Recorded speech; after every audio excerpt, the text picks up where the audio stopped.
হাওড়া লোকসভা কেন্দ্রের বিজেপি মনোনীত প্রার্থী ডাক্তার রথীন চক্রবর্তী আজ ২৬ এপ্রিল শুক্রবার হাওড়ার পাঁচলা বিধানসভা কেন্দ্রের লস্করপুর গ্রাম পঞ্চায়েত, গোবিন্দপুর গ্রাম পঞ্চায়েত, পোলগুস্তিয়া গ্রাম পঞ্চায়েত ও ইসলামপুর গ্রাম পঞ্চায়েতের একাধিক এলাকায় এক বর্ণাঢ্য শোভাযাত্রা সহযোগে সাধারণ মানুষের মধ্যে প্রচার ও জনসংযোগ করেন হাওড়া লোকসভা কেন্দ্রের বিজেপি প্রার্থী ডাক্তার রথীন চক্রবর্তী।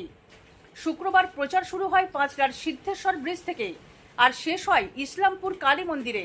এদিন প্রার্থী মন্দিরে পুজো দেন। এদিন ৪টি গ্রাম পঞ্চায়েতের একাধিক এলাকায় নির্বাচনী প্রচার চালান প্রার্থী। এদিনের এই নির্বাচনী প্রচার মূলত বিজেপি পাঁচলা ১ নম্বর মণ্ডলের উদ্যোগে অনুষ্ঠিত হয়। এদিনের এই প্রচার কর্মসূচিতে উপস্থিত ছিলেন হাওড়া লোকসভা কেন্দ্রের বিজেপি প্রার্থী ডাক্তার রথীন চক্রবর্তী, উপস্থিত ছিলেন হাওড়া জেলা সদর বিজেপির সহসভাপতি মোহিত ঘাটি, উপস্থিত ছিলেন বিজেপি পাঁচলা ১ নম্বর মণ্ডলের সভাপতি সন্তু খাতুয়া, উপস্থিত ছিলেন বিজ্ঞাপন ভূঁইয়া সহ বিজেপির একাধিক নেতৃত্ব সহ বহু কর্মী সমর্থকরা। আজকে আমরা পোলকুশিয়া, ইসলামপুর, ইসলামপুর এই সমস্ত অঞ্চলগুলো গোবিন্দপুর সব অঞ্চলটা ঘুরলাম। মায়ের আশীর্বাদে অসম্ভব ভালো সারা, প্রত্যেকের অসম্ভব ভালো রেসপন্স এবং মায়ের আশীর্বাদ নিয়ে আমরা এই মাত্র এখানে আমাদের জনসংযোগ কর্মসূচি আজকের মতো সকালে শেষ করলাম এবং মায়ের আশীর্বাদ প্রাপ্ত হয়ে মনটাকে আনন্দে ভরিয়ে নিয়ে এখান থেকে আবার আমরা পরবর্তী কর্মসূচিতে যাব। মানুষ কি সমস্যার কথা জানালেন? কিছুই তো উন্নয়ন হয়নি।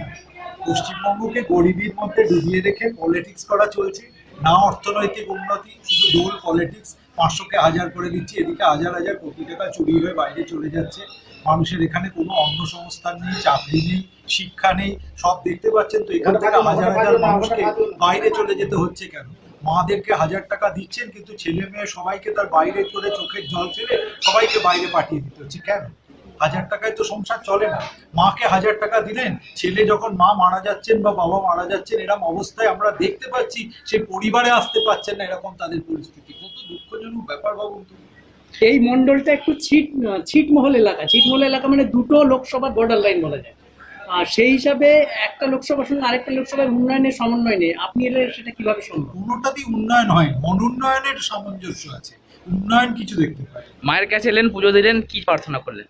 অবশ্যই মায়ের কাছে পুরো ওই চোর মুক্ত বাংলা প্রার্থনা করলাম এবং আগামী দিনে বিকশিত ভারতের সাথে বিকশিত বাংলা হোক, প্রত্যেকটা পরিবারেতে কাজ আসুক, কর্মসংস্থান হোক, বয়স্করা ভালো থাকুক, ছেলে মেয়েদেরকে চোখে দেখতে পাক অন্তত জীবনের শেষ দিন অবধি, এটাই প্রার্থনা জানানো। ভোটারদের কি বার্তা দেবেন? আপনারা সকলে নির্ভয়ে এগিয়ে আসুন, আশীর্বাদ করুন। ২০শে মে সকালে নিজের ভোট নিজে দিন। কোথাও যদি কোনো অন্যায় লক্ষ্য করেন অবশ্যই জানান, প্রতিবাদ করুন এবং অবশ্যই গণতন্ত্রের প্রতিষ্ঠা করুন এই বাংলায়। এই প্রার্থনা সবার কাছে।